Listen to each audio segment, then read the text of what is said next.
श्रीराम नमस्कार. आज 28 एप्रिल 2024 श्रीमद भगवद्गीता व मनुष्य जीवन भाग 24. मागच्या भागामध्ये आपण अध्याय 4 हा ज्ञान विज्ञान आणि संन्यास योग हा भगवद्गीतेतला चौथा अध्याय पाहत आहोत. यदा यदा ही धर्मस्य आणि पवित्राणा साधूना ह्या दोन श्लोकांचा थोडक्यात अर्थ वर्णनरूपी आपण मागच्या भागामध्ये पाहिलं. यदा यदा ही धर्मस्य, धर्माला जेव्हा कुठं गालबोट लागायची वेळ येते किंवा धर्मामध्ये जेव्हा असं भगवंताला त्या परमात्म्याला वाटतं की सृष्टीचं नियंत्रण हे आता अनियंत्रित अवस्थेकडे जात आहे, तेव्हा तो परमात्मा हा मनुष्य रूपामध्ये की जीव रूपामध्ये ह्या पृथ्वी तलावर जन्म घेतो. आपलं काम आपलं कर्म करून तो अवतार समाप्ती करतो. आणि जेव्हा धर्माला गालबोट एकदा परत सांगतो की आपण धर्म म्हणजे जाती नाही, धर्माला अनुसरून म्हणजे शास्त्राला अनुसरून, पण ते कुठल्याही जाती धर्माचा असो. शब्द बघा, धर्म जाती येत नाही, जाती धर्म येतो. जातींमध्ये धर्म आहेत म्हणजे प्रत्येकाचं ब्राह्मण कुळ असेल, क्षत्रिय कुळ असेल, वैश्य असेल, वैष्णव असेल, मुसलमान असेल, ख्रिश्चन असेल, अजून कुठलं असेल, प्रत्येकाचे वेगवेगळे रस्ते आहेत, मार्ग आहेत की जे भगवंतापाशी येऊन थांबतात. जशा अनेक प्रकारच्या नद्या आहेत, काही अपवित्र आहेत, काही पवित्र आहेत, काहींना पाणी नाही, काहींना इतकं पाणी आहे की बाजूचे प्रदेश त्या नदीच्या पाण्याखाली झाकले जातात, पाणवठ्यात येतात. म्हणजे ह्या सर्व एक प्रकारच्या असलेल्या जाती आहेत की त्या धर्मस्थापनेसाठी समुद्राला येऊन मिळतात. विविधता असली तरी सगळ्या धर्मांचा, जाती धर्मांचा मूळ हेतू हा त्या परमात्म्याशी एकरूप होणं आहे. मनुष्य जीवनामध्ये भौतिक अवस्थेत महत्त्व जास्त देतो.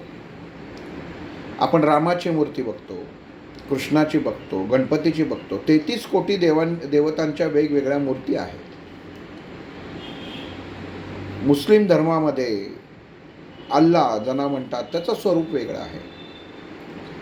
ख्रिश्चन धर्मामध्ये त्या येशूजींचं, येशूजी हा शब्द एवढ्यासाठी वापरला की आपण आता परमात्म्याशी धरून बोलत आहोत.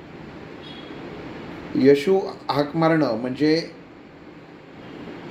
त्याला मान न देण्यासारखं आहे, म्हणून येशूजी म्हटलं की ह्या सर्वांचं जो मार्ग विचार जे आहेत त्या धर्मांमध्ये, जाती धर्मांमध्ये, ते तुम्हाला धर्मस्थापनेसाठी मदत करतात. पण यांच्यामध्ये जर अजारकता माजली तर भगवंताला स्वरूप घेऊन यायला लागतं. भगवंताचं स्वरूप ज्याला जो ज्या पद्धतीने भावतो त्याप्रमाणे दिसतं, म्हणून त्या जाती म्हणलेलं आहे. आपण त्याला प्राण्यांच्या वर्गामध्ये प्रजाती केलेलं आहे. प्रत्येकाची, वाघ म्हटलं काय आणि मांजर म्हटलं काय एका वर्गामध्येच येतात. पण वाघासमोर माणूस सहज जाऊ शकत नाही, मांजरीला अंगावर घेऊन खेळू शकतो. हेतू काय सांगायचा की वर्ग. आणि ह्या जेव्हा सर्व गोष्टींना कुठंतरी असं वाटतं की ह्या सर्व गोष्टी एका विशिष्ट कालावधीसाठी लोप पावत चालल्या आहेत, तेव्हा त्या लोप पावू नये म्हणून भगवंताला कुठल्या ना कुठलं तरी स्वरूप घेऊन यायला लागतं. पण हे स्वरूप आल्यानंतर ती जी शिकवण असते त्याला ती नुसतं असं नाही की तेवढं एक काम केलं आणि झालं. तर त्याला तो जन्म घेतल्यानंतर त्याबरोबरच असलेली इतर गोष्टीसुद्धा कार्य ही करूनच तो अवतार संपवावा लागतो. म्हणजे प्रभू रामचंद्रांचा अवतार हा फक्त रावणाला मारण्यासाठी नव्हता. मर्यादा कशाला म्हणतात हे ते सुद्धा त्यांनी त्यांच्या चरित्रातनं कळतं. कृष्णाचा अवतार हा फक्त कंसाला मारण्यासाठी नव्हता. कृष्णाच्या केलेल्या ज्या लीला आहेत त्यातनं मनुष्य जीवनाला बरंच काही शिकायला मिळालं. मग जसं भगवंतानी इथं सांगितलेलं आहे की धर्माला जेव्हा ग्लानी यायला लागते, धर्म आचरण नीट होत नाही, म्हणजे नियम त्या नियमांच्या व्यतिरिक्त मनुष्य वागायला लागतो, निसर्गाच्या विरुद्ध वागायला लागतो, तेव्हा त्या भगवंताला या पृथ्वी तलावावरती अवतार घेणं गरजेचं आहे. आणि तो घेतो असं भगवंतानी श्रीकृष्णांनी अर्जुनाला जेव्हा त्याचे इतर वेगवेगळ्या अवतारांचं वर्णन सांगितलं तेव्हा कळतं. इथं भगवंत अर्जुनाला सांगतोय की अर्जुना, जीवनामध्ये प्रत्येक मनुष्य कर्म हा करत असतो. कर्म म्हणजे काय? ते एखादी केलेली क्रिया. पण ही क्रिया करताना जेव्हा तो त्या क्रियेचं किंवा कर्माचं कारकत्व आपल्याकडे घेतो तेव्हा सगळी गणितं बिघडतात. एखाद्या संस्थेला आपण दान देतो किंवा एखाद्या संस्थेच्या ठिकाणी जाऊन आपण स्वयंसेवक म्हणून काम करतो, काम उत्तम करतो, दिवसभर काम केलेलं असतं, सगळ्यांना वाढणं, सगळ्यांचा आदर करणं, ज्या गुरुजनांनी सांगितलेलं आहे त्या गोष्टी सर्व स्वीकारणं, सर्व करणं, आणि दुसऱ्या दिवशी जाऊन दुसऱ्या आपल्या मित्रांमध्ये, ग्रुपमध्ये, नातेवाईकांमध्ये हे सांगणं की हे मी केलं, 7 तास काम केलं, महाराजांनी माझ्याकडनं 7 तास काम करून घेतलं, नाही तर वास्तविक मी रोज ऑफिसमध्ये 2 ताससुद्धा काम करत नाही, मला कंटाळा येतो, दमल्यासारखं होतं, पण इथं महाराजांनी करून घेतलं. या वाक्यामध्ये गंमत अशी आहे की जेव्हा तुम्ही म्हणता की महाराजांनी करून घेतलं, ह्या देवतेने करून घेतलं, तर तिथं तुम्ही स्वतःला प्रेझेंट करता, तिथं स्वतःला तुमचं अस्तित्व निर्माण करता, तर ते नको आहे, याची चर्चाच नको आहे. महाराजांनी तुम्हाला किंवा परमेश्वरांनी तुम्हाला सेवेची संधी दिली इथपर्यंतच ठीक आहे, त्याचा गाजावाजा होता का म्हणे, आपण गाजावाजा करतो. हेच भगवंतांनी अर्जुनाला सांगितलंय कर्माच्या बाबतीत, की कृती केली की अलिप्तता हवी, चिकटणं नाही. जो कर्माला चिकटतो तो सुखदुःखाचा भागीदार होतो. एखादा मुलगा परीक्षेला बसतो, परीक्षेचा अभ्यास उत्तम करतो, पास झाला तर आनंद होतो, पण तोच अभ्यास करून जर नापास झाला तर दुःख होतं. याला कर्माला चिकटणं म्हणतात. तर कुठल्याही कृतीमध्ये भगवंतांनी, कृष्णाने अर्जुनाला सांगितलंय की कर्म करत असताना त्या कर्माला चिकटता कामा नये. अर्जुनाने भगवंताला विचारलं, भगवंता तू हे सांगत आहेस ते सगळं बरोबर आहे, पण म्हणजे कर्म हा एकच प्रकार आहे असं समजू का मी, की ज्याला मी चिकटायचं नाही. मग तिथं भगवंतांनी अर्जुनाला सांगितलं की कर्म पार्था 3 प्रकारे होतं, एक विकर्म, एक अकर्म आणि एक कर्म. घटना काय आहे त्या अनुषंगाने ज्या कृती होतात त्या अनुषंगाने त्याचं स्पष्टीकरण दिलं जातं. भगवान श्रीकृष्णांनी म्हणजे पहिल्यांदा एक सांगतो की विकर्म म्हणजे काय, तर आपण विचारलं विकर्म शब्दाचा अर्थ काय, तर विकर्माचे 2 अर्थ होतात. एक म्हणजे विरुद्ध कर्म आणि दुसरं म्हणजे विशेष कर्म. पण भगवान श्रीकृष्णाने सांगितलंय विशेष कर्म किंवा विरुद्ध कर्म म्हणजे एकच.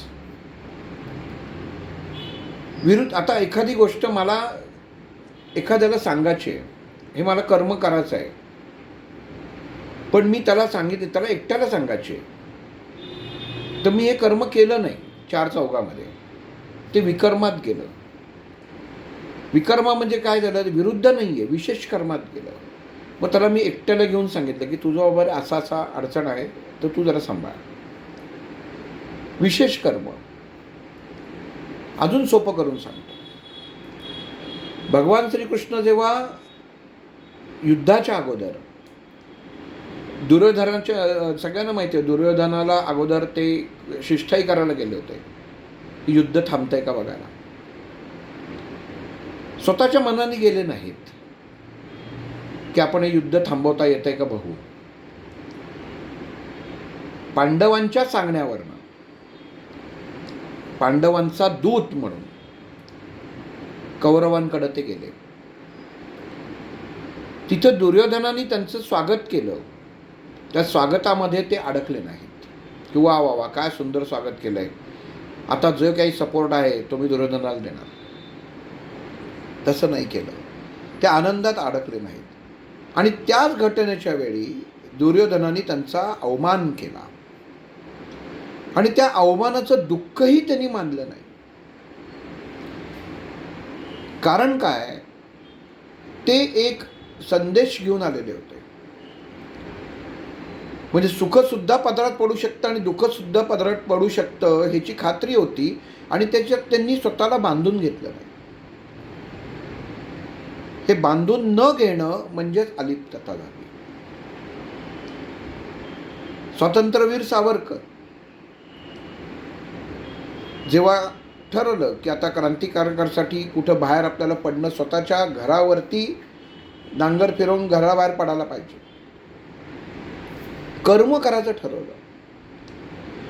पण हे कर्म करताना डोक्यामध्ये फक्त कर्म करणं एवढंच होतं, त्याच्या फळाची अपेक्षा नव्हती. म्हणून जेव्हा बायकोला सांगितलं की पहिलं घर आपलं जळलं तरच आपण दुसऱ्यांचं घर जळताना किंवा या समाजामध्ये समाज जळताना पाहू शकतो. पण माझं घर उत्तम राहणार, माझं घर वाचवून मी दुसऱ्यांची घरं जळताना बघितलं तर ते होणार नाही. सो वाचायला समजायला खूप सोपं. अंदमानामध्ये सावरकरांना 50-50 वर्षाच्या 2 शिक्षा झाल्या जन्मठेप्याच्या. कोलू ओढायला लागला आणि कोलू ओढताना ज्यांना चापकाचे फटके मारले, अनंत त्यांच्यावर अत्याचार केले, तरी माणूस शांत कसा. कारण कर्माला चिकटलेला नव्हता, अलिप्त होता, त्याच्या डोक्यातच नव्हतं. त्यांनी माहिती करून घेतलं होतं मी हे कर्म करणार आहे, मला स्वातंत्र्यासाठी मी लढणार आहे ना, तर मला हा त्रास सहन करायला लागणार आहे, हे त्यांनी मानसिकरित्या स्वीकारलं होतं. मनाला, शरीराला सांगितलेलं होतं की तुम्हाला हे भोगायला लागणार आहे बरं का. हे स्वातंत्र्यवीरांनी स्वतःच्या देहाला बजावलं होतं. आणि मग जेव्हा एकदा देहाला बजावलं तेव्हा मग कोलू ओढताना त्यांना त्रास होणं शक्य नव्हतं. त्यांच्यावर झालेले अत्याचारही त्याचा काही संबंध नव्हता. अलिप्तता किती महत्त्वाची लक्षात ठेवा. जीवनामध्ये मनुष्याच्या अलिप्तता हे जीवन जगण्यासाठी सगळ्यात मोठं असलेलं घटक आहे. आणि मग ते एका बाजूने डोळ्यासमोर आणा, कोलू ओढतायत, मारतायत आणि ह्याच्यामध्ये ती व्यक्ती एक सुंदर काव्य रचते. आपण म्हटलं तर नुसतं फटका मारला 2 तर त्याच्यामध्ये आपल्या शरीराला वेदना होतात, पण त्यांनी शरीराला आधीच सांगितलं होतं तुला हे कर्म करायचं आहे आणि हे कर्म करताना हे तुला सगळं भोगायला लागणार आहे, त्यामुळं त्याची तू तयारी कर. त्यांनी देहाला सांगूनच ठेवलं होतं, त्यामुळं देहावरती कुठलाही परिणाम झाला नाही. शेवटपर्यंत मानसिक अवस्था उत्तम राहिली आणि उत्तम काव्य झालं आणि पुढं सगळ्यांनी त्यांच्या हातनं काय झालं माहिती आहे. तसंच अजून एक उदाहरण की तिथं तुरुंगात असताना अंदमानामध्ये जे दरोडेखोर खुनी होते त्यांनाही तिथं ठेवलेलं होतं की ते परत येऊ शकणार नव्हते. पण त्यांना सावरकरांनी शिक्षणाचा आधार दिला, त्यांना पटवून दिलं की हे तुम्ही घ्या. तेव्हा त्या दरोडेखोर चोरांच्या मनावरती उत्तम परिणाम झाले आणि त्यातले काही नंतर त्या बुद्धीमुळे सुटले. पण ही जी बीज आहे अलिप्ततेचं, हे त्यांनी त्यांच्यात पेरलं. म्हणजे फासावर चाललंय, आता तुला काय शिकून काय उपयोग आहे. काहीच नाही, तू मरणारच आहेस म्हणून शिकायचं नाही का? नाही, त्यांनी त्यांच्या मनामध्ये जी क्रांती ज्योत पेटवली आणि जे त्यांना शिक्षण दिलं, त्या शिक्षणाच्या जोरावर त्यातले बरेच जण सुटल्यानंतर क्रांतिकारी झाले. हा अलिप्तपणा झाला. मग भगवंतांनी जेव्हा अर्जुनाला सांगितलं की कर्म, विकर्म आणि अकर्म. अकर्म म्हणजे काय? काही कर्म न करणं. म्हणजे मी नुसताच घरात टिंगळटावळ्या करत बसलोय, तर हे अकर्म होत नाही. अकर्म म्हणजे बुद्धिमत्तेने वेळेमध्ये काही क्षण थांबणं आणि मग संधी आल्यानंतर त्याचा लाभ घेऊन त्याचं रूपांतर कर्मात करणं. इथं भगवंत अर्जुनाला जी भगवद्गीतेचं ज्ञान देत आहेत, या ज्ञानामध्ये भगवंताची परीक्षा होती की अर्जुनाला या सगळ्या गोष्टी बुद्धीच्या अनुषंगाने त्याच्या मानसिक अवस्थेत उतरवून त्याला अलिप्त करून या युद्धाला तयार करणं. मग तिचं अजून एक आपण उदाहरण बघितलं, अकर्म विकर्मचं उदाहरण बघितलं. शिवाजी महाराजांचं घेता येईल, आपलंही घेता येऊ शकतं किंवा शिवाजी महाराजांचं इतिहास माहिती आहे म्हणून सांगतो. अफजल खानाचं उदाहरण घेऊ की अफजल खान हा राज्यावरती चाल करून येतोय ते कळलं. महाराज राजे होते आणि आपल्या प्रजेचं रक्षण करणं हे त्यांचं कर्म होतं, पण तिथं त्यांनी ते केलं नाही, ते अकर्म झालं. म्हणजे शिवाजी महाराज असं झाले का की नाही शिवाजी महाराजांनी काहीच केलं नाही प्रजेसाठी? नाही, त्यांनी विकर्म केलं, विरुद्ध कर्म केलं. लक्षात घ्या, शब्दाचा अर्थ अकर्म, विकर्म आणि कर्म हे खूप महत्त्वाचं आहे. त्यांनी स्वतःचे दूत पाठवले. अफजल खान कसा आहे, त्याची सैन्य कसं आहे, ही सगळी माहिती काढून घेतली. मग त्याला सांगितलं की मी घाबरलेलो आहे, तू अशा ठिकाणी ये. ह्याची सगळी वाटणी केली, सगळीकडे पसरले सगळ्या गोष्टी, सगळीकडे सैन्य पसरलं, जावळीच्या खोऱ्यामध्ये पसरलं. महाराजांनी अकर्मच केलं, महाराजांनी काही केलं नाही, पण हे विकर्म त्यांनी सैन्याकडनं करून घेतलं, सगळीकडे पेरणी करून घेतली आणि सांगितलं अफजल खानाला, घाबरलेलो आहे, तुम्ही भेटेला या. अफजल खान म्हणले हे काही करतच नाही, हा वर्ण खालीच येत नाहीये, एकाच जागी थांबलेले. त्यांना निरोप दिला गेला, हे घाबरले. आपण दृष्टिकोनातनं विचार केला तर ते महाराजांचं अकर्म होतं, म्हणजे कुठलंही कर्म करत नव्हते. अकर्म करत नव्हते म्हणजे कर्म करत नव्हते. अकर्म म्हणजे कर्म न करणं, म्हणजे एका जागी बसणं, ते एका जागी बसून होते, पण विकर्म करत होते. मग वकिलाला पाठवून शेवटी बुद्धिमत्तेने प्रतापगडाच्या पायथ्याशी बोलवलं, प्रतापगडावर बोलवलं आणि सगळं सैन्य तोपर्यंत त्यांनी पेरून ठेवलं. हे झालं विकर्म. विशेष कर्म किंवा विरुद्ध कर्म, लक्षात घ्या, शब्दाचा अर्थ इतका सुंदर आहे.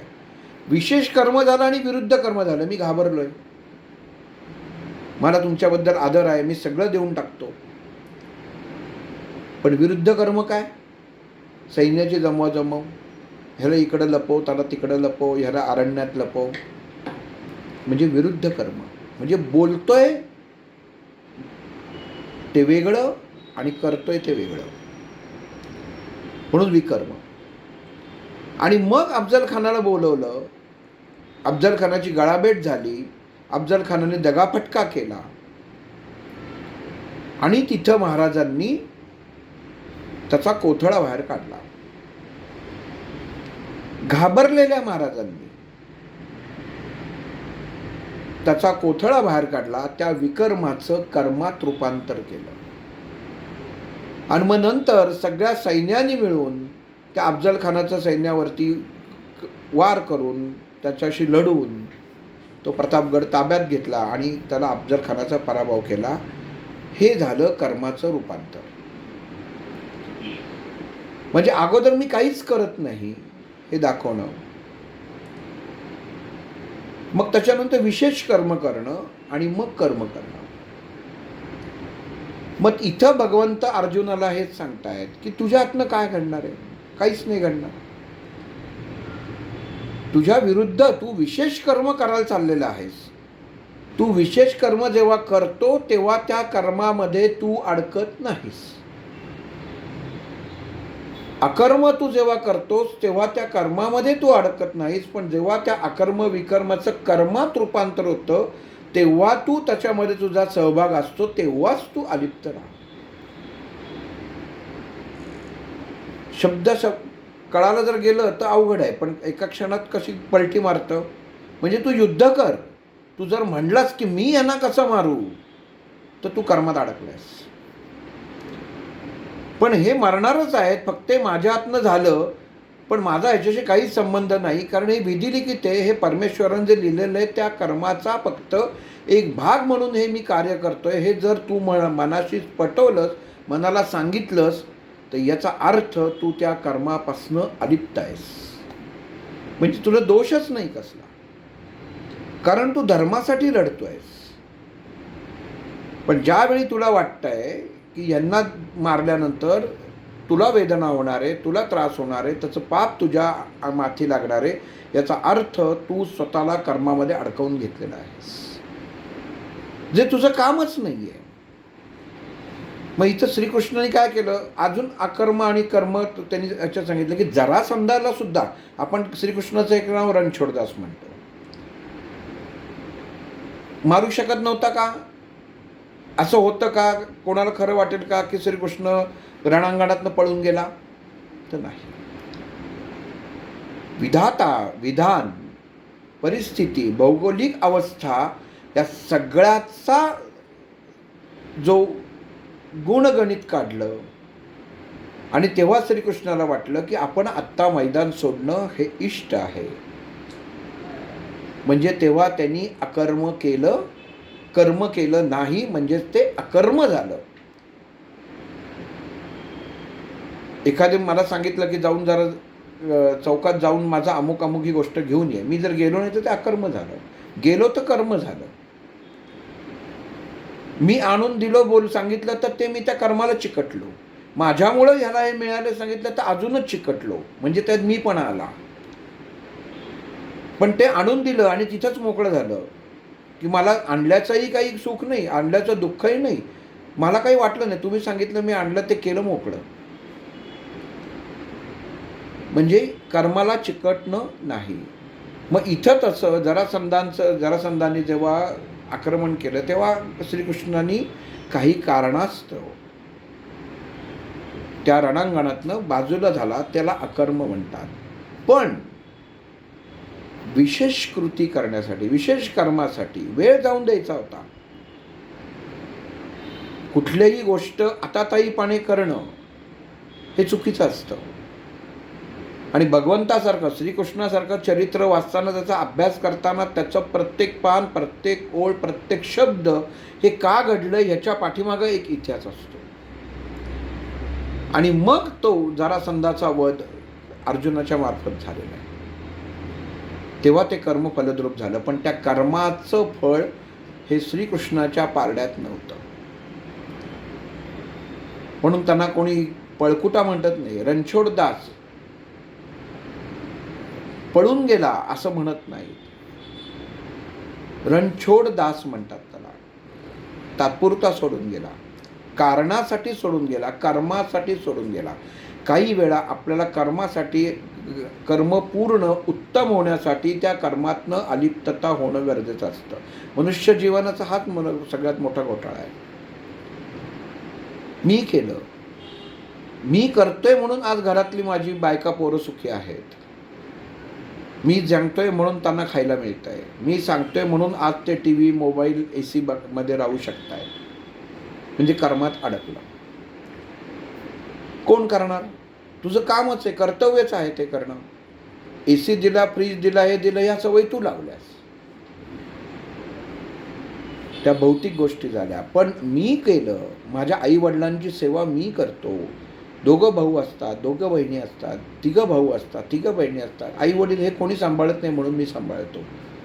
हे जेव्हा म्हटलं जातं तेव्हा मनुष्य कर्मात अडकतो. चिकटून घेतलं त्यांनी, म्हणजे करून त्याचं फळ प्राप्त होत नाही, हे भगवंतांनी सांगितलं. बघा, दोघं भाऊ असतात, एक आईवडिलांना सांभाळत असतो, त्याच्या भोवती दुःखाचे डोंगर, त्याच्यात माती सगळ्या भानगडी असतात, आणि जो विचारत नाही, मगरुरीने वागत असतो, तो खुशील, शांत, मजेत असतो, त्याला काही घेणं देणं असतं. का? अकर्म, तो अलिप्त राहिला, त्याचा देहच अलिप्त राहिला. आई वडिलांशी त्याला काही घेणं देणंच नाही. ते माझे आई वडील आहेत हेही तो विसरला. त्यांनी जन्म मला दिला तर काही उपकार केले नाही, ही भाषा सुद्धा मुलं बोलायला हल्ली कमी करत नाहीत. पण जो व्यवस्थित त्यांना सांभाळतो, त्यांच्यासाठी सगळं करतो, शांत बस, किती हलतोय त्याच्यात, जो त्यांच्यासाठी सगळं करतो, त्याच्या माथी मात्र नातेवाईकांची प्रतारणा, नातेवाईकांचा रोष, आणि सर्व करून जर त्या आई वडिलांना कुठं एवढीशी जखम झाली तर म्हणतात बघा कसं सांभाळतोय. लक्षात घ्या, हे सर्वसामान्य जीवनात घडणाऱ्या गोष्टी आहेत, जे भगवंत अर्जुनाला सांगतोय. तू जे करतोयस हे तू सगळं अंगाला चिकटवून घेतोयस. मग असा दोष लागल्यानंतर तो मुलगा किंवा तिची मुलगी म्हणते मी एवढं करते, मी एवढा करतो, तुम्ही इथं येऊन बघा, तुम्ही करा, म्हणजे तुम्हाला कळेल. म्हणजे काय झालं? केलं पण अलिप्तता आली नाही, म्हणून ते तुझ्या माती तुला ते मानसिक त्रास द्यायला लागला. हे माझे आई वडील आहेत, मी त्यांचा मुलगा आहे, मी त्यांची मुलगी आहे, हे करणं माझं कर्तव्य आहे, हे करून मी मोकळं झालं. त्यांचं चांगलं होऊ दे, वाईट होऊ दे, हे भगवंताच्या हाती आहे. एवढं बोलून त्यातनं अलिप्तता माणसाला प्राप्त होणं गरजेचं आहे. उत्तमोत्तम करणं. मी माझ्या आई वडिलांसाठी सगळ्यात चांगलं जे आहे ते देते, सगळ्यात चांगलं आहे ते देतो. त्यांना आधी जेवायला वाढतो, मग आम्ही जेवतो, नंतर माझी बायको आणि मी जेवतो, पण त्यांचा आधी आम्ही करतो. कर्माच्या दृष्टिकोनातनं महागंभीर गुन्हा. करता सगळं, बोलून कशासाठी दाखवायचं? भगवंतांनी सांगितलं अलिप्त राहा. चिकटवून घेतलं कर्माला, मी करतो, आम्ही त्यांना आधी वाढतो. म्हणजे मनामध्ये नीट समजून घ्या, कर्माचा विषयच असा आहे की मनात आलंच की त्यांना आधी वाढतो, मग आम्ही जेवतो. म्हणजे काहीतरी त्याच्यामध्ये आलं की नाही, मी काहीतरी मोठं करतोय. लक्षात घ्या,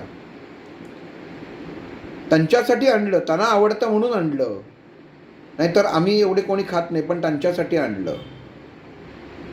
हेच गोष्ट एका लाईनीत होऊ शकत असते. माझ्या आई बाबांना आवडलं ते मी आणलं, बस इथपर्यंतच. त्यांच्यासाठी आणलं पण आम्ही कोणी खात नाही कारण आम्हाला कोणाला आवडत नाही, हे अकर्म आहे, म्हणजे हे विकर्म आहे.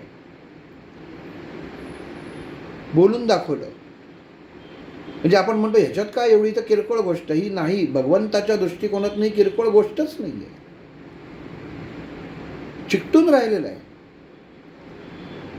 म्हणून भगवंतांनी अर्जुनाला सांगितलं, अर्जुना लिंपणं हा प्रकार तुला माहिती आहे ना, तू बघितलेला आहेस. आपण म्हणतो लिंप हा शब्द आहे. लिंप म्हणजे चिकटवणं, आणि लिंपणं म्हणजे आपण लहानपणापासून बघितलंय की सिनेमामध्ये किंवा याच्यामध्ये की चुली असतात, त्या चुली सगळ्या मांडतात आणि त्या मातीच्या चुली करतात आणि त्याला त्या मातीने लिंपतात किंवा आणि शेणाने नंतर त्याला त्या सारवतात. ते जे लिंपणं असतं ते धरून बसतं आणि त्याचे थर साठत जातात, आणि मग साठलेले थर त्याच्यामध्ये जंतू होऊ नये म्हणून त्याला शेणाने सारवलं जातं. आज समाजात तेच चाललंय, लिंपणं चालू आहे. बघा, भगवंतांनी कधी सांगितलं? भगवद्गीतेत. आज काय होतं? पावडर, लिपस्टिक, ह्याला लिंपणं म्हणतात. भगवंतांनी सांगितलं जिथं लिंपणं आलं तिथं गुण बदलला, तिथं सारवायला लागतं. काय ग, कुठं गेली होतीस तोंड रंगवून? की लगेच मुलगी, नाही गाई कुठं नाही, तिच्याकडे गेले होते, त्यांनी नवीन किट आणलं होतं म्हणून ते मी चेहऱ्याला मग लावून बघितलं कसं दिसतंय. सारवा सारव. शब्द कुठनं चालू आहे बघा. आपल्या घरामधली संस्कृतीमधनं शब्द निवास झालाय, ते आज आपण व्यवहारात वापरतोय.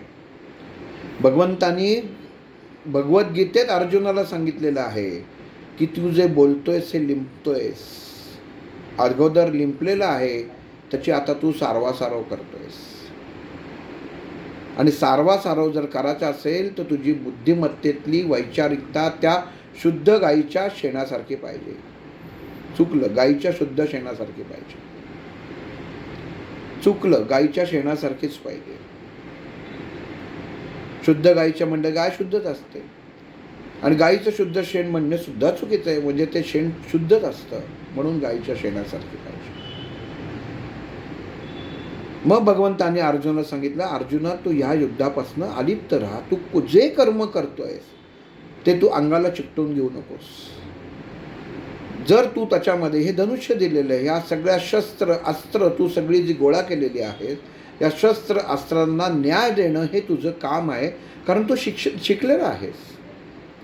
मनुष्य आयुष्यभरात शिक्षण घेतो, त्याचे जेव्हा तो ऑफिसमध्ये जातो तेव्हा रोज इथं डिग्री लावून घेऊन गळ्यात घालून जात नाही. मी BCom, मी LLB, MCom, अजून काही मास्टर डिग्री सगळं त्याच्यामध्ये नाही. ते तुमच्या बुद्धिचातुर्याने तेव्हा कळतं कामाच्या अनुषंगाने, जेव्हा तुम्ही समाजात वावरता. फक्त इंटरव्ह्यूच्या वेळी तुम्हाला ते दाखवलं जातं, तेव्हा तुम्हाला पास केलं जातं की तुम्ही उद्यापासून नोकरीला येऊ शकता. तसं की अर्जुना या युद्धाच्या भूमीवरती येताना तुझी ओळख झालेली आहे, आणि तुझी जी ओळख झालेली आहे त्या ओळखीच्या अनुषंगानेच तू आता काम करायला पाहिजेस. एखाद्याला कामाला घेतलं क्लार्क म्हणून, आणि तो मला म्हटलं मला क्लार्कपणा येत नाही, तर त्यांनी शिक्षण चुकीचं झालेलं असणार आहे. एकतर कुठेतरी वशेर लावून त्यांनी शिक्षा घेतलेलं असेल, मग काम का नाही येते? म्हणजे कुठंतरी अकर्म घडलेलं आहे, जे करायला नाही पाहिजे ती गोष्ट तुम्ही केलेली आहे, आणि जी करायला पाहिजे ती तुम्ही केलेली नाही आहेत. जीवनाचा भगवंतांनी अर्जुनाला हे सांगताना हे गणित समोर ठेवलं की द्यूत हा जो प्रकार तुझा भाऊ खेळलेला आहे, तेव्हा तुम्ही काय करत होतात? अकर्म. तुम्ही तेव्हा काहीच केलं नाहीत. तेव्हा नुसतेच आपले चिडाचिडी, राग, प्रतिज्ञा कशासाठी केली? कशासाठी ज्या तुझ्या भावानी भीमसेनानी केलं की मी ह्याची मांडी फाडीन, छाती फाडीन. द्रौपदीने सांगितलं ह्याचा मी रक्ताचा सडा माझ्या केसांना लावल्याशिवाय मी केस बांधणार नाही. अर्जुन ही कृती कधी घडणार? ती बोलता तुम्ही, ठरवता तुम्ही, कर्म कसं करायचं ते ठरवता तुम्ही, पण मग अकर्मात का अडकलात? द्यूत खेळताना गेलात की नाही? विकर्म केलं की नाही? बघा, विशेष कर्म, विरुद्ध कर्म. विरुद्ध म्हणजेच विशेष. मग ते केलं, मग ते जर केलं आहेत आणि एवढ्या तुम्ही प्रतिज्ञा घेतलेल्या आहेत, तू त्या कर्णाला माराची प्रतिज्ञा घेतलेली आहे, मग ते असंच उगाचच आता तू म्हणतोस की मला काहीच करायचं नाही, कारण तू अलिप्त नाही आहेस. कर्मापासून अलिप्त नाही, तू चिकटून घेतलेला आहेस हे. आणि तुला मोह असा होतो आहे की ह्यांना मारल्यामुळं मला त्रास होऊ शकतो, मला स्वर्गवास नाही मला नरकवास होऊ शकतो. ही सर्व माणसं त्यांचे घरचे तळतळू शकतात, रस्त्यावर येतील, विधवा होतील. या गोष्टींशी तू स्वतःला चिकटवून घेतलेस, लिंपवून घेतलेलं आहेस. आणि जे लिंपवून घेतलेलं आहेस ते तुला आता सारवणं गरजेचं आहे. मग जर तुला असं वाटत असेल तर मग अगोदरचं जे तू अकर्म आहे त्याचं काय, त्याचं मला उत्तर दे. कशासाठी केलंस? तुम्ही कशासाठी तुमच्या भावानी धर्मानी तिथं द्यूत खेळायला गेला? अर्जुनाच्या बाजूनी उभा राहणारा श्रीकृष्ण हा म्हणजे काही फक्त श्रीकृष्णाचा मित्रगुरु असा नव्हता. कर्माचा सिद्धांत, कर्म म्हणजे काय हे समाजाला कळण्यासाठी तो हे निरूपण त्या अर्जुनाला सांगतोय. आणि हे करताना तू जर त्या कर्माला चिकटत असशील तर अर्जुन ही तुझी सगळ्यात मोठी चूक आहे. ज्या अवस्थेमध्ये, निद्रा अवस्थेमध्ये तुझा जो ताबा आहे, अर्जुनाला निद्रा अवस्थेचा योग प्राप्त होता. अर्जुन हा झोपत नव्हता. झोपणं म्हणजे मागच्या भागातच सांगितलं की आपल्या 10 इंद्रियांचं आपल्या मेंदूशी असलं सिंक्रोनायझेशन, कंपनाद्वारे असलेलं एकत्रीकरण, हे एकत्रीकरण अर्जुनाच्या ताब्यात होतं. म्हणून ती निद्रेची मुद्रा त्याला प्राप्त होती. अर्जुनाला कुठलं इंद्रिय त्या क्षणी शिथिल करायची ही कला अवगत होती. क्षणिक तो त्याच्यामध्ये त्या निद्रेतनं बाहेर पडू शकत होता. डोळे उघडे ठेवून सुद्धा तो निद्रा घेऊ शकत होता. इतका त्याचा त्या निद्रेवरती ताबा होता. मग हे केशवा तू जे म्हणतोयस त्याचा मी कसा उपयोग करू? माझ्या निद्रेचा, ह्या युद्धाचा, माझ्या निद्रेचा आणि ह्या कर्माचा काय संबंध आहे? जर तू म्हणतोस या अलिप्तपणाला चिटकू नकोस, कर्म करायची गरजच नाही, त्या कर्माला तू चिकटलास तर तू त्यातमध्ये स्वतःवरती सर्व घेतोयस असं होतं. तू करून मोकळा हो. पण मला हे केशवा सांग, मला हे करायला भाग पाडणारा तूच आहेस ना. तू मला चिकटला नाही आहेस का? तू पण मला चिकटलाच आहेस ना. तू माझ्या करवी हे कर्म करून घेतोयस. तू मला हे जे ज्ञान देतो आहेस की कर्म कर पण अलिप्त राहा. पण एक प्रकारे तू सुद्धा हे माझ्याकडनं कर्म करूनच घेत आहेस ना. त्या कर्मासाठी तू मला केशवा चिकटलायस असं तुला वाटत नाही का? अर्जुनाच्या या प्रश्नाने भगवंताच्या लक्षात आलं की अर्जुनाला समजवताना आपल्याला कुठल्या गोष्टीपर्यंत जाऊन सांगणं गरजेचं आहे. ज्ञानाचा वापर केला, ज्ञानाबरोबर त्यांनी विज्ञानाचा वापर केला. ज्ञान हेच आहे की कर्माला चिकटू नये. विकर्म करताना देह बुद्धीशी चिकटून राहू नये. एखादी गोष्ट मनाप्रमाणे जर होत नसेल तर त्यांनी अकर्म स्वीकारावा. आणि वेळ आली की मग ती संधी समोर आली की त्याचा उपयोग करून, कर्माचा वापर करून त्या कर्मफलापासून मुक्तता व्हावी आणि त्याला चिटकवून घेऊ नये. ही स्थिती आता भगवंताला अर्जुनाला समजावून सांगायची होती की जे साधू जीवनामध्ये, जे साधू, जे संत कर्माला चिकटून होते आणि धर्माचं अधिष्ठान ते विसरत होते, ते त्याच्या समोर उभे होते. ते म्हणजे द्रोणाचार्य, कृपाचार्य. की यांना आपल्या कर्माचा विसर पडलाय.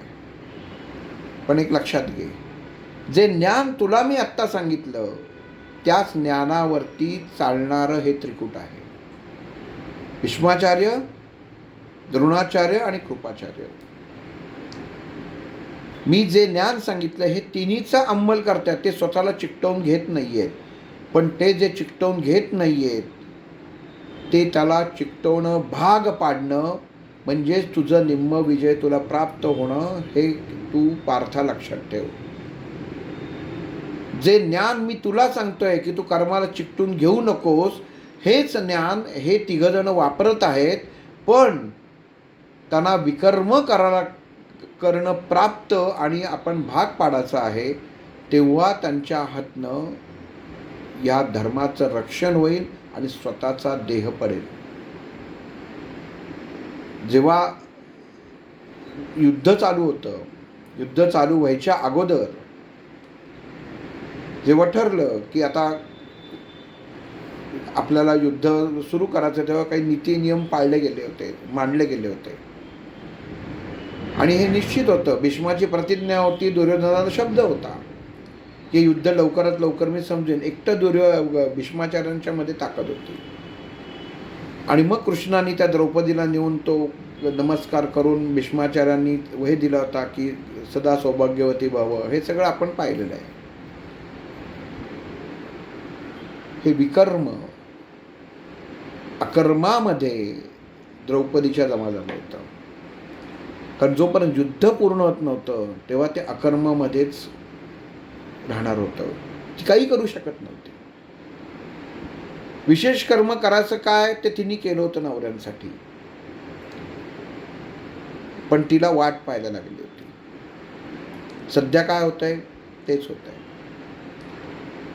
आपण सेवाभाव असतो, सेवा उत्तम करतो, परत आपला फिरून आलो कुठल्या त्याच्यामध्ये आलो विषयावरती, घरच्या आलो, वडीलधाऱ्या माणसांची सेवा, आई वडिलांची सेवा, गुरुजनांची सेवा सर्व उत्तम करतो, पण फळाची अपेक्षा करून राहतो. द्रौपदीने हेच केलं. भीष्माचार्यांचे आशीर्वाद घेतले, कृपाचार्यांचे आशीर्वाद घेतले, घरातल्या मोठ्या लोकांचे आशीर्वाद घेतले, पण कर्माचं फळ तिच्या नशिबात लगेच मिळालं नाही, किंवा ते काय मिळेल हे सुद्धा तिला माहीत नव्हतं. म्हणून ती अकर्मात गेली. आणि हीच गोष्ट भगवंतांनी अर्जुनाला सांगितलं की ह्या गोष्टी तू सगळ्या करून ठेवलेल्या आहेस, लिंपून ठेवलेल्या आहे, ते तुला सारवासारव करायला पाहिजे. आणि ती तू सारवासारव केली नाहीस. सारवासारव करायचं म्हणजे गाईचं शेण का वापरतात, म्हशीचं का नाही वापरत? कारण गाईच्या शेणामध्ये जे गुण असतात, लिंपणं म्हणजे ती चूल जेव्हा तुम्ही मातीने लिंपली जाते, त्याच्यानंतर ती शेणाने सारवली जाते, त्या लिंपण्यामध्ये पावित्र्य, सात्विकता असणं गरजेचं असतं, ऊर्जा असणं गरजेचं असतं. मग इथं भगवंतांनी अर्जुनाला सांगितलं की अर्जुना, ही जी तू सगळी आता सारवासारव चालू आहे आणि तुला आता हे सगळं शेणाने सारवायचं आहे, त्या पवित्रतेने सारवायचं आहे, तर तुझं मन तुला कणखर करणं आणि सरळपणाने तुझा देह त्याच्यात टाकणं गरजेचं आहे. कारण हात बरवटतो सारवताना. तू जेव्हा ह्या युद्धात उतरलास तेव्हा तुझा हात या युद्धामध्ये आलेला आहे. आपण म्हणतो की काहीतरी हात भार लाव, पाय भार लाव नाही म्हणत नाही, अंग भार लाव म्हणत नाही, हात भार का म्हणतो? हाताचा कुठला भार आहे की तो लावायचा आहे? कर्मांचा भाव, कर्मांचा भार. कारण ही 5 आहेत, ही सर्व आपल्या ज्यांना मुद्रा शास्त्र माहिती आहे, मुद्रा स्थिती माहिती आहे, की आपल्या शरीरशास्त्राशी, ह्या कर्मेंद्रियाशी ही 5 बोटं निगडीत आहेत. आणि ह्यांनी म्हणजे ही सर्व इंद्रियांची सारवासारव करायची आहे आणि तसं लेपन करायचं आहे, की जे तू करायला आत्ता अर्जुना नकार देतोयस. तुला असं वाटतंय की मी दोष करतोय म्हणून सांगितलं, माझ्यासारखा अलिप्त हो. भगवंतांनी अर्जुना, श्रीकृष्णाचं जीवन जेव्हा मनुष्याचा अभ्यास करताना वाचलं जातं किंवा वाचायचं असतं, तेव्हा कायम लक्षात ठेवायचं की भगवान श्रीकृष्ण हा त्याच्या जीवनामध्ये प्रत्येक कृतीमध्ये, प्रत्येक अवस्थेत हा अलिप्त राहिलेला आहे. लहानपणी जेव्हा त्यांनी स्वतःचं नगर सोडलं,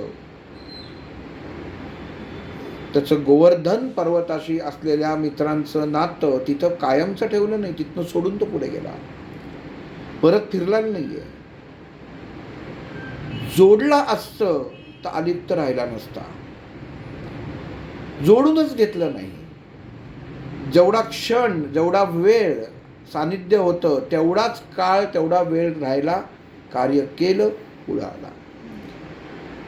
काय सुख मिळालं, कंसाला मारलं, वा वा वा मी खूप मोठा, नाही. कारण त्याचा आनंद पण घेतला नाही. तो जर आनंद कृष्णाला घेतला असता, कुठे लिहिलेलं आहे का कंसाला मारलं आणि श्रीकृष्णाने खूप आनंदोत्सव साजरा केला, त्याला खूप आनंद झाला. जो विधाता आहे त्याचं काम आहे उत्तम सारवणं.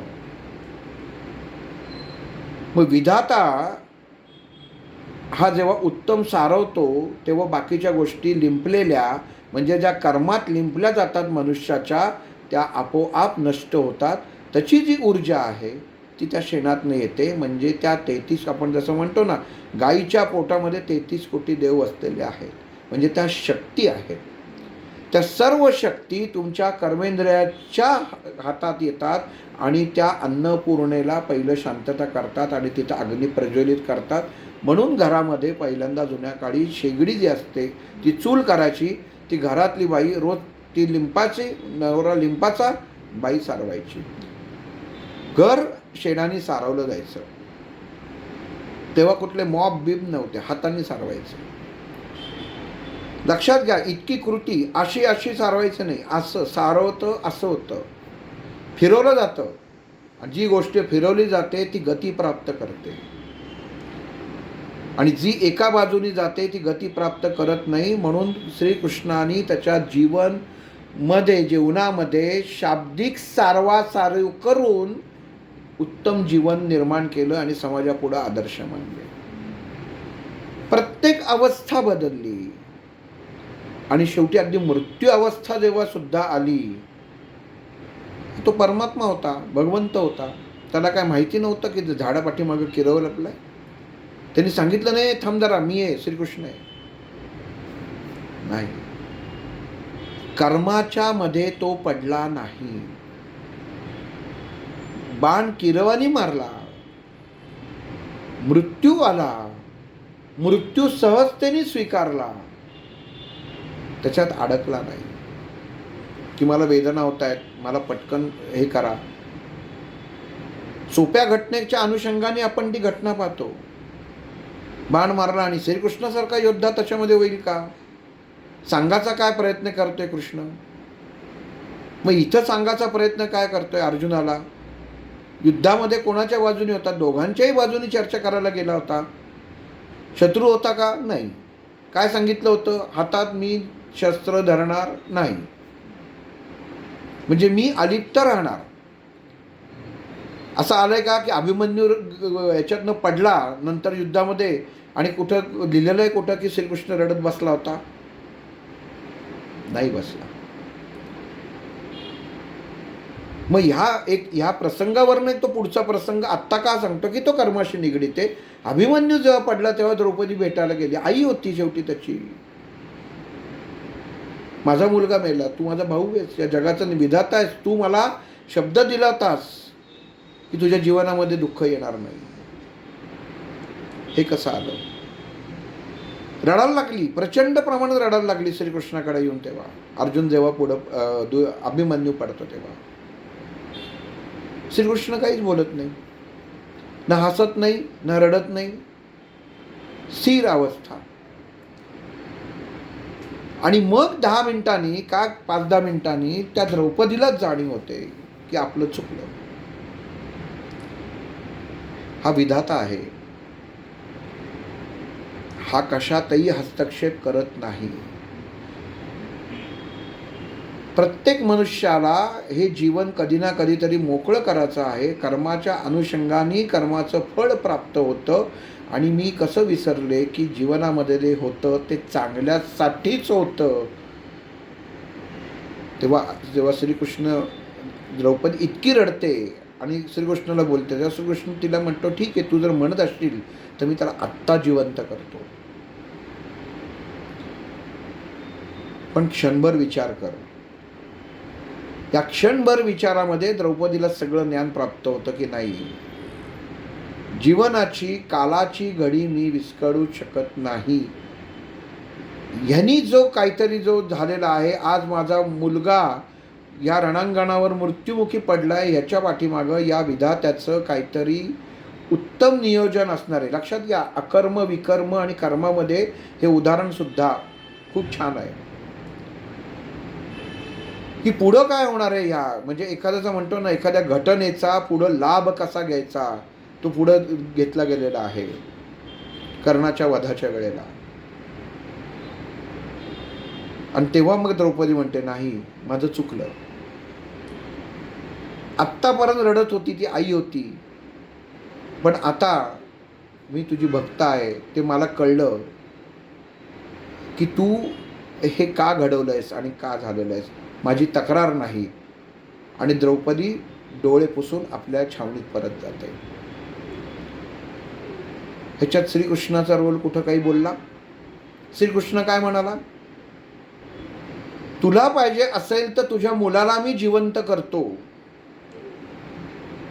पण क्षणभर विचार कर. त्यांनी सांगितलं, हा विचार कर, अमुक विचार कर, तमुक विचार कर. पुढं काही सांगत बसला, जास्त ज्ञान देत बसला नाही,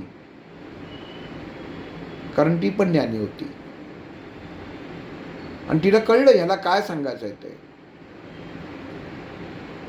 आणि मग हे गणित जे त्यावेळी अकर्मामध्ये वास्तविक मोडलं जातं. काही केलं नाही कृष्णाला माहिती होतं घडणार आहे. त्यांनी काही केलं नाही. थांबवता आलं असतं की नाही. जो सखा होता त्याचा मुलगा,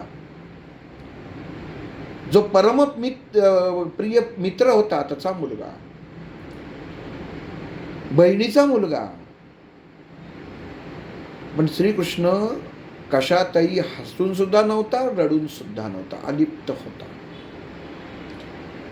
कारण कर्माचा सिद्धांतच असा आहे की, आणि मग हेच कर्म जेव्हा नंतर याचा हे कधी कर्म हे कशात पडलं, अकर्मामध्ये पडलं. अकर्मामध्ये पडलं. भगवान श्रीकृष्ण हा जरी पांडवांच्या बाजूला असला तरी अभिमन्यूला वाचवू शकला नाही. त्यांनी वाचवायला पाहिजे होतं, हे त्यांनी कर्म केलं नाही, म्हणून ते विकर्म सुद्धा श्रीकृष्णाच्या पारड्यातच पडलं. पण भगवंताची लीला खूप खेळी. श्रीकृष्णाचे म्हणजे रंगच अतिशय. आणि मग जेव्हा कर्णाचं चाक रुतलं आणि काढायला गेला, तेव्हा श्रीकृष्ण सांगितलं मारायला. तेव्हा कर्ण म्हणाला, नाही, नियमांच्या विरुद्ध. युद्धाच्या आधी काय ठरलंय की कोण खाली उतरला, अडचणीत असेल तर दुसऱ्यांनी शस्त्र उचलायचं नाही, मारायचं नाही. अर्जुन शहाणा मुलगा होता, लगेच कृष्णाला म्हणला, नाही, नियमांना धरून चालणारा आहे मी, शिस्तीत जाणारा विद्यार्थी आहे मी करू शकत नाही. शांत उभा राहिला. कृष्ण सांगितलं, मूर्ख आहेस, तुला वाटेल ते तू कर, तुझा निर्णय, तू बुद्धिमान आहेस. आणि एक लक्षात ठेव, तुझा मुलगा एकटा लढत होता आणि या सगळ्यांनी मिळून त्याला मारलं. तो जेव्हा रथाच्या खाली आला आणि म्हटला की मला मारू नका, मी रथाच्या खाली आहे, तेव्हा ह्यांनीच त्याच्या छातीमध्ये तलवार खुपसली होती. हीच संधी आहे, एवढंच फक्त श्रीकृष्णाने सांगितलं. एकदाच सांगितलं, ह्याला मार. आणि कर्ण तिचं काय सांगत होता की नाही, नीतीच्या विरुद्ध चाललेला आहेस. तेव्हा मग श्रीकृष्णाने ऐकलं, तू कुठली नीती पाळलीस. कर्म कधी घडलं होतं, अभिमन्यू मेला तेव्हा. त्याचं फळ नव्हतं प्राप्त, संचितात गेलेलं होतं. द्रौपदी कृष्णाच्या समोर येऊन गडगडली होती की माझ्या मुलाला वाचवू शकला नाहीस, कसला तू देव आणि कसला परमात्मा. तेव्हा आक्रोश केला होता. आणि मग क्षणात श्रीकृष्णाने सांगितल्यावरती तिला कळलं की आपली चूक झाली. ही आई रडत होती, पण मी भक्त जी आहे तिला रडून उपयोग नाही, कारण ह्याचा सिद्धांत बरोबर आहे. मग तेव्हा केलेलं अकर्म इथं विकर्म झालं, जे श्रीकृष्णाने अर्जुनाला सांगितलं की बाण मार, विशेष कर्म. आणि ते कर्म करायला लावलं, तेव्हा अर्जुना मग पेटला की हे त्यांनी असं केलं होतं, तुला ते कळलं ना, तुझ्या पोराला सगळ्यांनी मिळून मारलेलं आहे. त्यांनी सांगितलं ना, तू काय सांगत होता, कथा. एकदाच सांगितलं, ह्याला तू मार, हा अन्यायी आहे, यांनी तुझ्यावर अन्याय केलाय, त्या अन्यायाला अन्यायाने मारणं म्हणजे पुण्य. शिवाजी महाराजांनी अफजल खानाचा मर्डर किंवा खून केलेला नाहीये, वध केलेला आहे. वध या शब्दाला महत्व आहे, खुनाला महत्व नाही. कृती जरी एक दिसली तरी त्या शब्दाच्या क्रियेचा अर्थ हा वेगळा होतो. उचल बाण मारताना हे एकदा सांगितलं, पण जेव्हा लक्षात आलं की अर्जुनच तिथं परत गडबडतोय तेव्हा मग सांगायला लागलं. मग तेव्हा परत मार हे श्रीकृष्णाने दुसऱ्यांदा सांगितलं नाही, तेव्हा मग कथा सांगितली, यांनी असं असं सगळं केलेलं आहे. पण लक्षात घ्या गंमत कशी असते. त्या क्षणी अर्जुनाच्या लक्षात आलं नाही की तिथं श्रीकृष्ण नव्हता तरी हा कसं काय सांगतोय. परमात्मा कुठल्या क्षणी निर्माण होऊन उत्पत्ती त्याची होऊन आपल्याला मदत करत असतो. ते जेव्हा अभिमन्यूला जर मारताना कृष्ण असतं तर काहीतरी त्यांनी केलं असती ना उपाययोजना तेव्हा. पण तेव्हा नव्हता तिथं नसताना सुद्धा तिथं काय घडलंय तो सांगतोय. हे अर्जुनाच्या तेव्हा लक्षात येत नव्हतं. सर्वसामान्य जीवनामध्ये जगताना परमात्मा परमेश्वर महाराज स्वामी आपल्या बाजूला असतात, पण मनुष्याची बुद्धी एवढी भ्रष्ट होते की आपल्या बाजूला काय चाललंय हे त्याला त्या क्षणी लक्षात येत नाही. तसं अर्जुनाला ते लक्षात आलं नाही. मग कृष्णाला सांगायला लागलं की या सगळ्यांनी मिळून त्याच्यावरती अत्याचार केलेला आहे, नियमच होता, यांनी नियम तोडलेले. आणि अर्जुनाच्या मनामध्ये आग उत्पन्न झाली आणि मग त्यांनी मारलं. मग बाण त्यांनी घेतला इंद्राने दिलेला आणि मग त्यांनी तो मारला. म्हणजे काय, हे कर्म झालं, सुटला. पण तो श्रीकृष्ण होता. युद्ध झालं, सगळीकडे डंगा पेटला, अर्जुनाने आज कर्णाला मारलं, पण श्रीकृष्ण हा परमात्मा होता. एखाद्याला दानवीर म्हणत, दानवीर होता कर्ण, कर्णाकडे गेला, दुगदुगी चालू होती, ब्राह्मण रूपात गेला, कर्णाला म्हटला ब्राह्मण आहे मी, दान दे काहीतरी. दुगदुगी असलेला कर्ण म्हणाला माझ्याकडे द्यायला काही नाही. पण त्याच्या लक्षात आलं खोटं बोलतोयस तू, तुझ्या तोंडामध्ये सोन्याचा दात आहे तो दे. कर्णाच्या लक्षात आलं की अरे खरंच की दात आहे. तो म्हणतो की हे ब्राह्मण महाशय तो दगड घ्या, माझ्या तोंडावरती मारा, तो दात तोडून तुम्ही घ्या. तो म्हणतो ते दान होत नाही, माझं मी घेतलं तर चोरी होते. कर्णाच्या साधनेमध्ये म्हणजे लक्षात घ्या, साधन आपण कोणाचं जेव्हा एखादं चरित्र वाचतो ना त्याची ताकद शक्ती काय ह्याचा सुद्धा अभ्यास आपण करायला पाहिजे. स्वसामर्थ्याच्या साधनेने त्या अवस्थेत कर्णाने तो दगड उचलला, स्वतःच्या तोंडावरती स्वतःचं तोंड ठेचून घेतलं, तो दात काढला आणि त्या ब्राह्मणाला दिला आणि त्याला नमस्कार केला, हे घ्या, हे दान घ्या. आणि तेव्हा श्रीकृष्णाने स्वतः समोर उभा राहिला आणि कर्णाला म्हणाला की तुझ्यासारखा दानवीर खरंच कोण नाही. पण तो कर्ण होता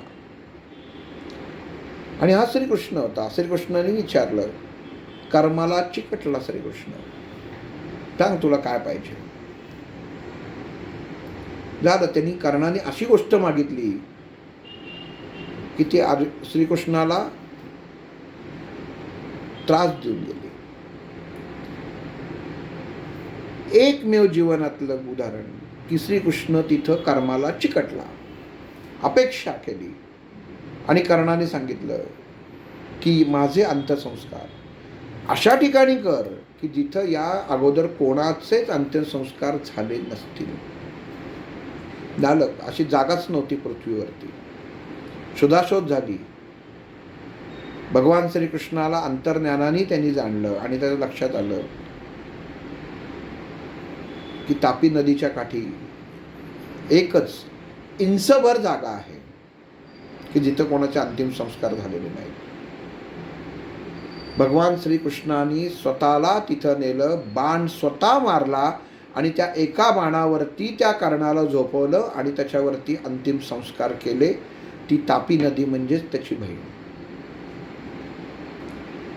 तेवढी एकमेव जागा आहे.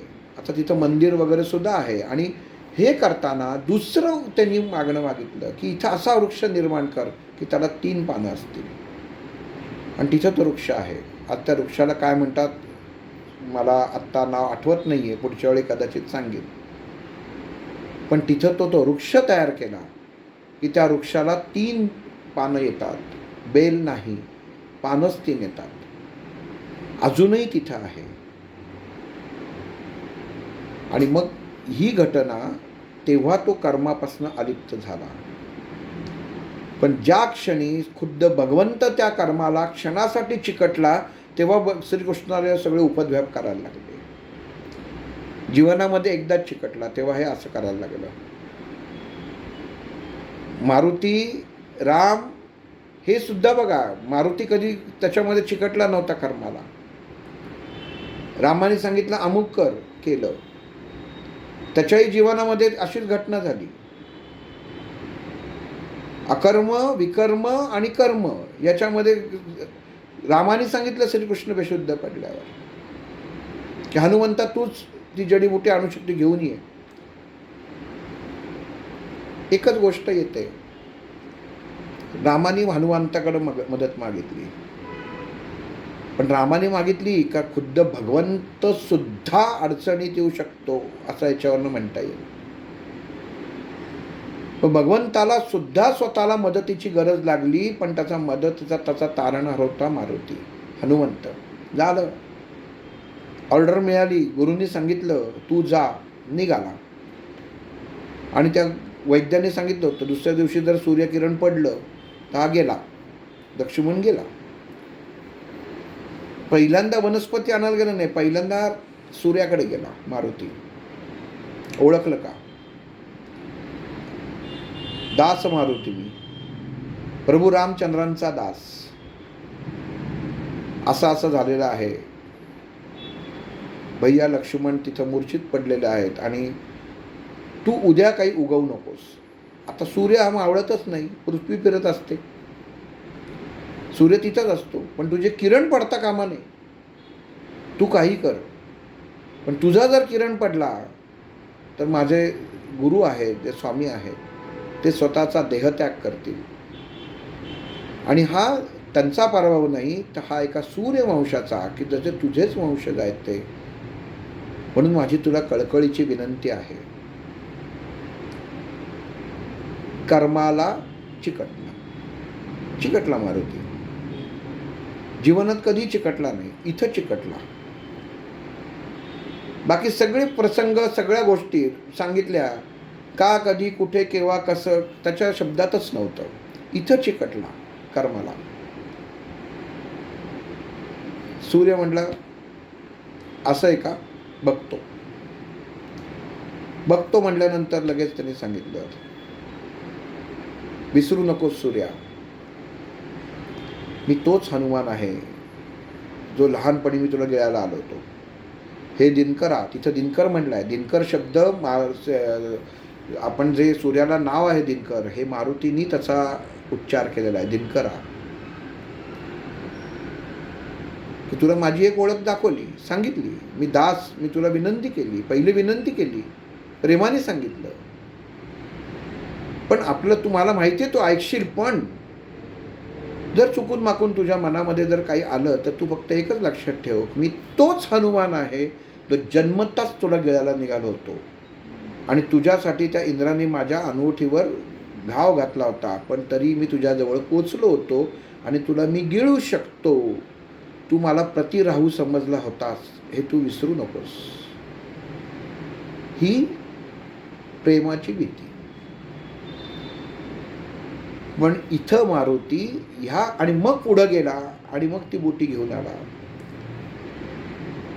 पण ह्याच्यासाठी मारुतीला कर्माला चिकटायला लागलं. आणि मग ते चिकटल्यामुळे इथं नंतर जेव्हा सगळं त्याला बुटी मिळाली, लक्ष्मण नीट झाला, सर्व झालं, सगळीकडे आनंदी व्हायला पाहिजे होता. पण मारुती हा कर्माला चिकटून बसला. प्रभू रामचंद्रांना मारुती रायाला समजावायला लागलं की कर्माच्या विरुद्ध, काळाच्या विरुद्ध आपल्याला जायचं नाही. कोण सांगतंय? काही क्षणापूर्वी जो मदत मागत होता की तूच काहीतरी करू शकतोस, हा सृष्टीचा निर्माता प्रभू रामचंद्र विश्वात्मा स्वतः अडचणीत आहे. आणि आता तोच सांगतोय तू कर्माला चिकटलास. कुठल्या? कशाला त्या सूर्याला जाऊन धमकी दिलीस?